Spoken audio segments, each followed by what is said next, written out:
Sot do të eksplorojmë inxhinierinë e ndërlikuar pas armaturave mesjetare dhe ritualin kompleks të veshjes së një kalorësi për luftë.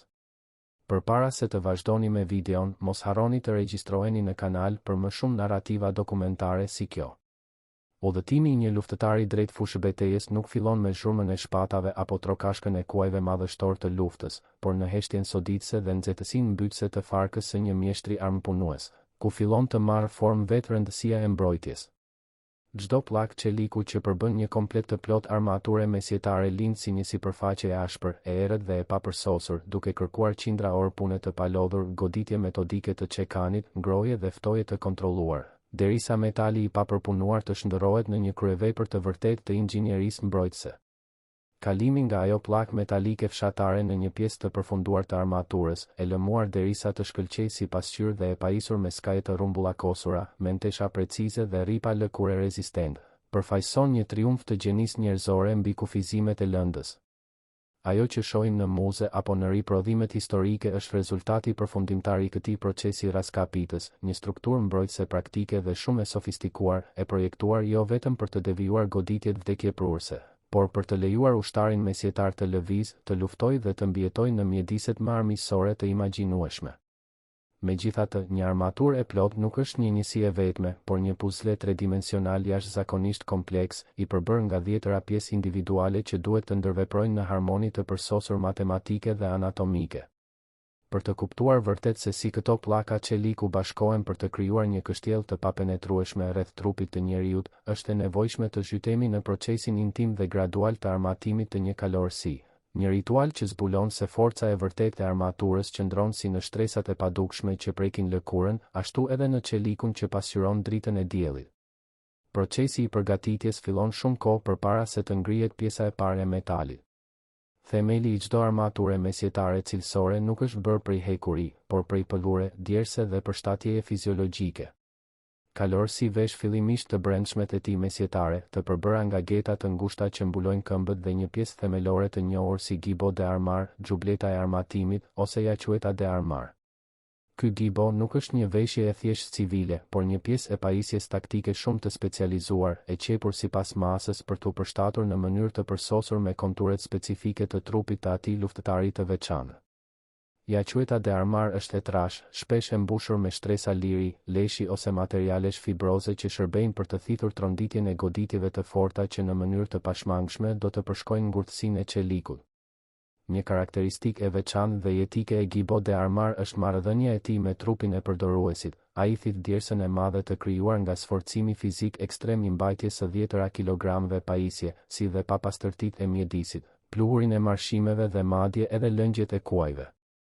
Larja e kësaj xhakete është një rrezik i tmerrshëm që pak kalorës do të ishin të gatshëm ta ndërmerrnin, pasi uji dhe tharja mund të tkurnin pëlhurën, të ndryshonin formën e saj dhe të rënonin përshtatjen milimetrike të gjithë armaturës që do të mbështetet mbi të. Prandaj, gibo mbetet i palar duke u bërë një lëkurë e dytë e nxirr nga përdorimi, e modeluar në mënyrë të përsosur sipas anatomisë së pronarit të saj. Mbi kokë, përpara se të konsiderohet çdo përkrenare, luftëtari vendos një kofia prej pëlhure. Kjo kapuç i ngushtë shërben për të mbajtur flokët e gjatë, të zakonshëm në atë kohë, të lidhur fort dhe larg fytyrës dhe qafës. Në një mjedis të mbushur me ribatina, me ntesha metalike dhe mekanizma mbyllës, një fije floku e kapur mund të shkaktonte dhimbje të mprehtë dhe shpërqendrim fatal. Kofia vepron si një barierë e butë midis lëkurës së kokës dhe rreshtimit të brendshëm të përkrenarës. Me vendosjen e themelit tekstil, akti i veshjes së vetë armaturës fillon të marrë formë, duke ndjekur një urdhër rreptësisht logjik dhe rritës, armatosja nga këmbët e lartë. Pjesët e para që vendosen janë ato që mbulojnë gjymtyrët e poshtme, duke filluar një proces kapsulimi që do ta shndërrojë njeriu në një makinë lufte. Pjesët që mbrojnë këmbët e poshtme, të njohura si grevas, përfaqësojnë një nga sfidat më të mëdha teknike për armëpunuesin dhe një nga elementet më jetik të mbrojtjes për luftëtarin. Anatomia e këmbës së njeriut, veçanërisht pulp dhe kërci, ka një formë komplekse dhe konike që kërkon që metali të modelohet me saktësi tridimensionale. Grevas të mbyllura përbëhen nga dy pllaka të artikuluara që rrethojnë plotësisht këmbën e poshtme, duke ndjekur muskulaturën e pulpës dhe duke ofruar një mbulim total kundër rreziqeve të natyrshme në fushën e betejës. Nevoja për këtë mbrojtje është absolute dhe e padiskutueshme. Në një skenar luftimi, ku heshtat, sapatat dhe shpatat kërkojnë vazhdimisht dobësitë e këmbësorisë dhe kalorësisë, një goditje në këmbën e poshtme nuk do të thotë vetëm dhimbje, por humbje e menjëhershme e lëvizshmërisë, e ndjekur shpejt nga rënia dhe vdekja. Prandaj, përshtatja e grevas duhet të jetë e saktë. Ato janë projektuar në formë asimetrike, duke dalluar këmbën e majt nga e djathta dhe vendosen me një kujdes të përpikt për të siguruar që pëllura e pantallonave ose getave të mos kapet ose rrudhoset nën metal, pasi çdo fërkim i vazhdueshëm nën peshën e qelikut do të rezultojë në plagë të hapura, fluska dhe, shumë ndoshta, në infeksione vdekjeprurëse. Pavarësisht pamjes së tyre të fortë, grevas historike origjinale zbulojnë një sekret mahnitës: metali shpesh nuk është tepër i trashë. Qëllimi i armëpunuesit nuk është të krijojë një mur të pakalueshëm me peshë të padurueshme, por një sipërfaqe të ngurtë dhe të lëmuar që devijon forcën e goditjes, duke lejuar që këmba të ruajë lehtësinë e saj natyrale. Ndërsa koraca mbrojtëse ngjitet në trup, gjejmë kodzotes, pjesë të projektuara për të mbrojtur kofshët. Fjalori i armaturës perëndimore është indikuar thellësisht nga traditat franceze dhe italiane, dhe fjalët e adoptuara shpesh nga gjuhë të tjera mbajnë trashëgiminë e kësaj epoke të inovacioneve pan-evropiane. Kodzotes nuk janë thjesht cilindra metalik, por struktura anatomike të detajuara që paraqesin inovacione specifike të dizajnit, si krista de parada ose nervura de parada, kresta e ndalimit. Kjo gungë e vogël prej metalit të farkëtuar në pjesën e sipërme të kofshës është një dëshmi brillante e vëzhgimit vdekjeprurës të luftimit praktik. Kur një goditje heshte godet sipërfaqen e lëmuar dhe të lëmuar të kodzote, fizika dikton që maja e armës do të priret të rrëshqas nëpër pllak, duke kërkuar rrugën e rezistencës më të vogël. Pa krestën e ndalimit, kjo rrëshqitje lart do të udhëhiqte forcën shkatëruese të goditjes direkt drejt ijeve dhe abdomenit të poshtëm të kalorësit. Zona ku armatura është e fragmentuar për të lejuar lëvizjen dhe ku arteriet femorale janë rrezikshmërisht të ekspozuara. Kresta ndalon këtë rrëshqitje vdekjeprurëse, duke thithur goditjen dhe duke kapur majën e armës përpara se ajo të shkaktojë dëme katastrofike. Ndërlidhja midis pjesëve të poshtme garantohet përmes një sistemi gjenial fiksimi, ku kodzote mbivendoset mbi greva, duke lidhur dy strukturat mbrojtëse për të krijuar një linjë të vazhdueshme mbrojtjeje që shoqëron lëvizjen fleksibël të gjurit, i mbrojtur nga ana e tij nga mbrojtësia e gjurit të artikuluar. Sekreti i vërtet i mbajtjes së peshës së armaturës me pllaka qëndron në fiksimet e fshehura. Armatura e këmbëve nuk qëndron në mënyrë magjike, ajo varet tërësisht nga gibot dhe armar që luftëtari vesh në çdo gjë. Është në këtë moment vendimtar të përgatitjes që kalorësi fillon të ndjejë peshën gravitacionale të luftës të rëndojë mbi trupin e tij. Armatura e këmbës varet nga kordon special, të quajtur pontas, pika, të cilët qepen direkt në gibot dhe armar. E gjithë pesha e qelikut që mbulon kofshët, gjunjët dhe kërcinjt transferohet përmes këtyre pikave të pëlhurës në shpatullat dhe torson e xhaketës, duke shpërndar ngarkesën në mënyrë të barabartë për të shmangur lodhjen e lokalizuar. Këta kordon nuk janë fije të zakonshme, ata përfaqësojnë venat e armaturës. Të prodhuara me materiale jashtëzakonisht rezistente dhe të veshura gjerësisht me dyll blete, pontas janë konceptuar për të përballuar tensionin ekstrem. Dylli u jep kordonëve një teksturë ngjitse dhe të ashpër, duke siguruar që nyja, pasi të lidhet, të kyçet fort mbi veten e saj, duke parandaluar që ajo të zgjidhet me dridhjen e vazhdueshme të trokut të kalit ose goditjen e egër të luftimit trup me tru. Nëse, gjatë konfuzionit të betejës, teu i një armiku gjen hapësirën midis pllakave dhe pret këta kordon të dyllosur, rezultati është i menjëhershëm dhe katastrofik. Armatura e rëndë e këmbës do të rrëzohet, pllakat do të rrëshqasin, duke bllokuar artikulacionet e gjunjëve dhe duke shndërruar lëvizshmërinë dikur të rrjedhshme të kalorësit në një burg metalik paralizues. Veçanërisht, kodzotes e projektuara për kalorësinë nuk e rrethojnë kofshën tërësisht.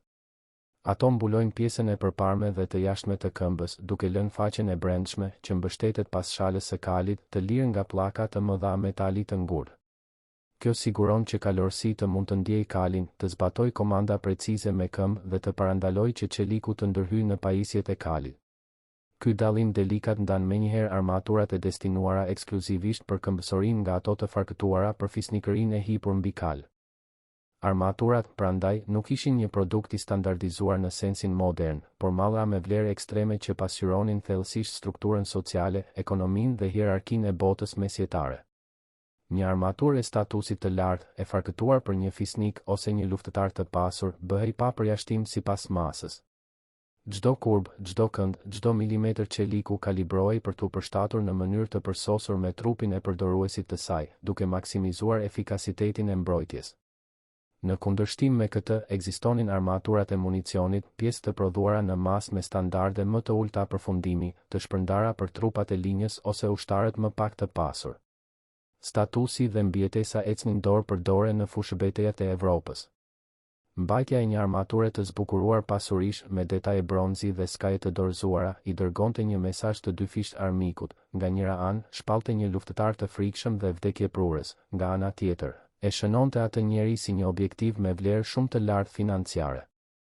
Në ekonominë e pamëshirshme të luftës mesjetare, vdekja e një kundërshtari të rangut të lartë shpesh ishte më pak fitimpruese se sa kapja e tij. Armatura shkëlqyese sinjalizonte se nën atë qelik rrite gjaku i një familjeje të aftë për të paguar një shpërblim përallor, duke e shndërruar përpjekjen për të vrarë në një përpjekje shumë më të kujdesshme për të paftësuar dhe kapur të burgosurin të gjallë. Me këmbët e siguruara, vëmendja e armatimit kthehet drejt zonës qendrore të trupit, ku sistemet e mbrojtjes fillojnë të mbivendosen në shtresa komplekse për të mbuluar pikat e cenueshmërisë strukturore. Këtu prezantojmë Saja de Kota de Malha, fundin prej rrjet e teli. Pëllura prej rrathësh metalik, një nga metodat më të vjetra dhe më të testuara të mbrojtjes në historinë e luftës, nuk u braktis me rritjen e pllakave të mëdha të qelikut, përkundrazi, u përshtat në mënyrë inteligjente për të mbushur boshllëqet kryesore ku kërkoi fleksibilitet maksimal. Fundi prej rrjet e teli fiksohet në bel dhe varet poshtë, duke mbrojtur rajonin e ijeve, artikulacionet e legenit dhe hapësirën midis kofshëve. Por funksioni i rrjetës shkon përtej mbrojtjes së mishit të njeriut, ajo shërben si linja kryesore e mbrojtjes për komponentët e brisht të vetë armaturës. Fundi prej rrjet e teli zbret saktësisht mbi këto zona bashkimi, duke krijuar një rrjet rezistente ndaj prerjeve që rrethon nyjat e varjes, duke blinduar lidhjet thelbësore kundër shpatave armike. Ky parim i shtresave mbrojtëse funksionon në mënyrë të ngjashme me rregullimin e tjegullave në një çati, ku çdo element mbivendos dhe mbron mekanizmat e fiksimit të shtresës së poshtme, duke krijuar një barierë të vazhdueshme ku cenueshmëritë e një materiali kompensohen nga pikat e forta të tjetrit. Ndërsa procesi arrin pjesët e sipërme të trupit, kompleksiteti i pajisjes rritet në mënyrë eksponenciale, duke shënuar momentin kur autonomia e luftëtarit merr fund. Armatosja e gjysmës së poshtme të trupit mund të jetë ende një detyrë e mundshme për një njeri të vetëm, por vendosja e mbrojtjes së bustit dhe krahave kërkon domosdoshmërisht ndihmën e të tretëve. Shqyrtari Estudeiro, një figurë thelbësore, shumë e trajnuar dhe me besim të madh, merrte përsipër përgjegjësinë kritike për të siguruar që armatura të rregullohej dhe të mbyllej në mënyrë të patëmel. Një gabim në mbylljen e një tokëze mund të rezultonte në vdekjen e kalorësit, duke e bërë shqyrtarin një gardian të heshtur të jetës së zotërisë së tij. Procesi i veshjes së bustit fillon me vendosjen e pejtoral, pars mores, pjesa qendrore që mbron zemrën dhe mushkërinë. Është një gabim i zakonshëm të besohet se parsmoria zbret deri në linjën e rripit, duke mbuluar gjithë abdomenin. Në fakt, një parsmore historikisht e saktë është projektuar për të mbrojtur kafazin e kraharorit dhe brinjet e sipërme, duke përfunduar pak poshtë dërrasës së gjoksit. Ky kufizim i gjatësisë nuk është një dështim i dizajnit, por një nevojë mekanike e rrept për të lejuar që luftëtari të përkulet në bel dhe të ruajë një fleksibilitet jetik në luftim. Pjesa e pasme, ose e spaldar, ka konture elegante që ndjekin kurbën e shtyllës kurrizore njerëzore, duke mbrojtur shpinën kundër sulmeve dhe shigjetave të humbura. Nën këtë qelik shkëlqyes, kalorësi shpesh do të përdorte pjesë shtesë prej rrjet e teli për të mbuluar sqetullat dhe të çara të tjera lëvizëse. Armatura e bustit mbështetet mbi shpatulla, duke shtuar peshën e saj madhështore mbi xhaketën e armatimit, duke kërkuar që trupi i përdoruesit të përshtatet me qendrën e re të gravitetit. Fill poshtë parsmores bashkohet pllaka e poshtme e torsos, e njohur si placar, e cila mbivendoset mbi vetë parsmoren e poshtme. Placar ngjitet nga linja e belit dhe futet mbi parsmore, duke siguruar që çdo heshtë që godet pjesën e poshtme të barkut dhe rrëshqet lart të zmbrapset në mënyrë të pashmangshme nga mbivendosja zbritëse e pllakave. Për të bashkuar këto guaska të rënda qeliku, hyn në lojë teknika pragmatike dhe shpesh të injoruara në përfaqësimet popullore. Metali i farkëtuar ka një tension të lindur dhe rripat e lëkurës të rinj ose të tharë mund të jenë të vështirë për t'u tërhequr vetëm me forcën e gishtave. Është e zakonshme përdorimi i përkohshëm i litarëve të trashë që rrethojnë perimetrin e parsmores dhe e spaldarit, duke funksionuar si një turnike rudimentar, duke tërhequr litarin. Shqyrtari i detyron pllakat e çelikut të afrohen dhe të kompresohen pas trupit të kalorësit, duke hequr presionin nga rripat e lëkurës dhe duke lejuar që tokëzat të mbërthehen me saktësi dhe lehtësi. Pasi të kyçen dhe litari të hiqet, armatura relaksohet në gjendjen e saj të tensionit ideal, duke u vendosur fort përgjatë linjave të trupit. Është në këtë moment që silueta e luftëtarit pëson një transformim dramatik, duke fituar volumin mbresëlënës, qëndrimin luftarak dhe praninë tmerruese që përcaktonin fushëbetejat e Evropës së rilindjes. Të varura në pjesën e poshtme të placarit gjenden eskarcelas, pjesë të përbëra nga pllaka të shumta lamellare horizontale që mbulojnë pjesën e përparme të kofshëve dhe ijet e sipërme. Eskarcelas shërbejnë si një barierë shtesë metali mbi fundin prej rrjetë e teli.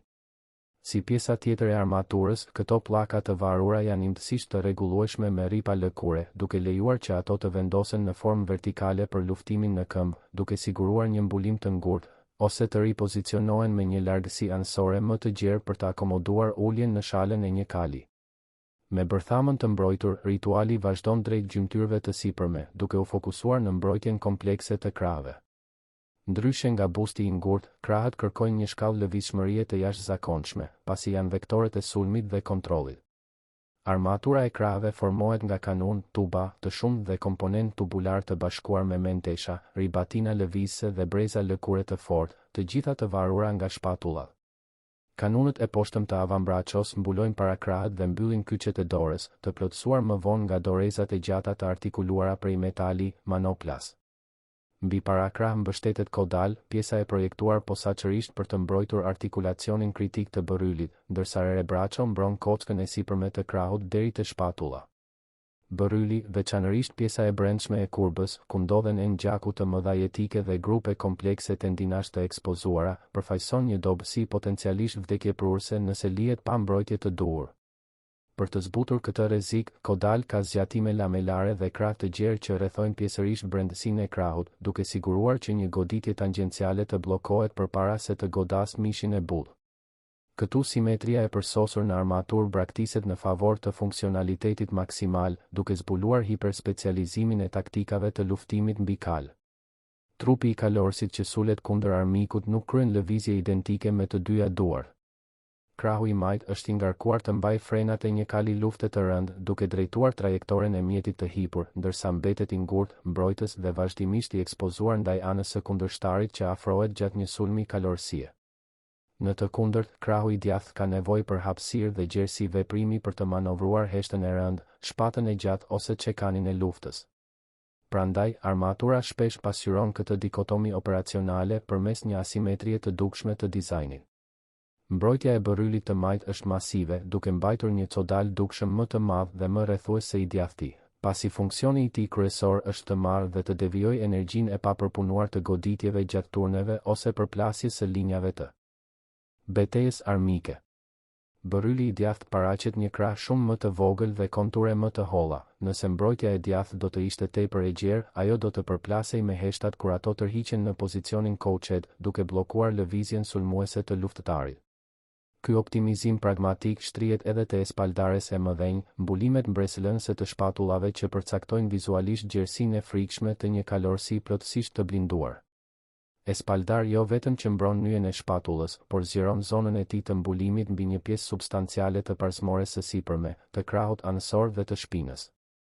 I bërë nga pllaka të mbivendosura që rrëshqasin mbi njëra tjetrën sipas ngritjes së krahut, ai vepron si një koracë e sipërme komplekse plotësuese. Espaldari i majt është pa përjashtim më i madh, i përforcuar shpesh me shtresa shtesë për të mbrojtur pamëshirshëm anën e trupit që angazhon kundërshtarin, duke blinduar anën e zemrës. Në të kundërt, pjesa e djathtë është thellësisht e prerë në afërsi të sjetullës, një sakrificë e qëllimshme mbrojtjeje në favor të një avantazhi vdekjeprurës, akomodimi komod i bishtit të heshtës nën krah, duke mbështetur heshtën në mbajtësen fikse të koracës së djathtë. Ky ganxh i mbështetjes së heshtës lejon që baza e zgjatur e armës të kyçet pas parsmores përmes një unaze të quajtur grappa, duke siguruar që e gjithë masa kolosale, shpejtësia rrufe dhe hovi i pamëshirshëm i sulmit të kombinuar të njeriut, kalit dhe armaturës të kanalizohen në një vektor të vetëm direkt përmes majës së mprehtë të çelikut. Stadi i parafundit dhe padyshim më vendimtar i kësaj metamorfoze luftëtari përfshin mbrojtjen e epiqendrës së jetës dhe perceptimit, qafën dhe kokën e individit. Armatura, pavarësisht trashësisë ose shkëlqimit të saj, është e kodë nëse venat jugulare ose baza kraniale mbeten të pambrojtura përballë teve shkëlqyese të kundërshtarit.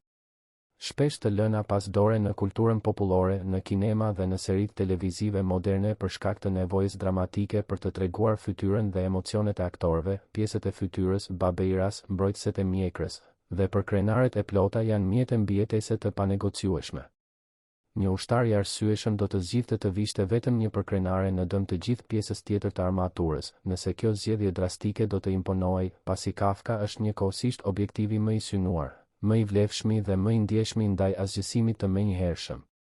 Mbrojtjet e qafës përfshin gorjais dhe babeiras të mëdha metalike të projektuara për të ndjekur në mënyrë të përsosur qafën dhe për të ngritur për të mbuluar mandibulën, dhëmbët dhe gjysmën e poshtme të fytyrës, duke fshehur plotësisht cenueshmërinë njerëzore në një buzëqeshje fikse prej çeliku të lëmuar.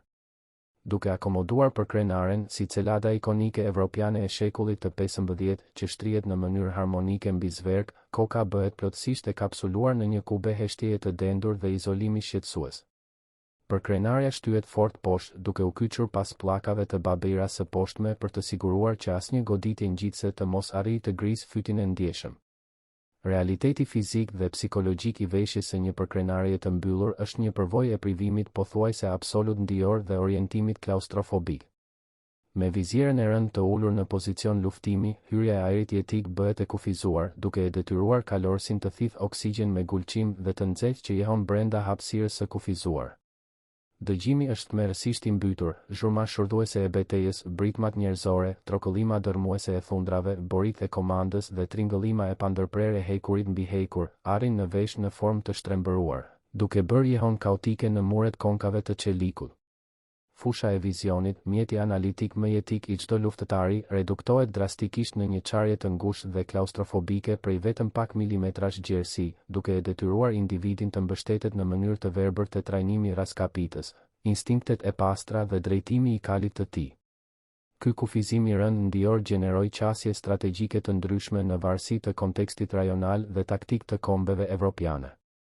Në shumë ushtri kontinentale, vizierat hermetikisht të mbyllura ishin të detyrueshme për të përballuar rreth vdekjeprurëse të predhave dhe goditjeve të drejtpërdrejta në fytyrë. Kuriozisht, regjistrimet pikturale dhe kronikat e kohës zbulojnë se forcat angleze shpesh hiqnin dorë nga vizierat, duke përparuar drejt kasaphanës me përkrenare me fytyrë të hapur. Motivimi i vërtet shpesh qëndronte në avantazhin suprem taktik të zbulimit të vetëdijshëm, aftësia e qartë kristal për të parë krahët kërcënues të betejës. Për të thithur me etje ajrin e pastër dhe për të dëgjuar qartë komandat taktike e të i kalonte shumë frikën e menjëhershme nga një shigjet fatkeqe që do të përshkonte fytyrën e zhveshur. Ishte një bast i dëshpëruar i llogaritur me mjeshtëri, shkëmbimi i sigurisë mbrojtëse absolute të një kutie metalike me fuqinë vdekjeprurëse të kontrollit të pandërprerë të fushëbetejës. Nëse u ndjek të transportuar në fushëbetejat e shekullit të 15 dhe dëshironi të vazhdoni të zbuloni sekretet e historisë ushtarake, mos harroni të regjistroheni në kanal, të lini pëlqimin tuaj si një mburojë e vërtet mbështetjeje për projektin ton dhe të komentoni se cila pjesë e kësaj pajisjeje magjepse të mbijetesës dhe vdekjes ju intrigoi më shumë mendjen.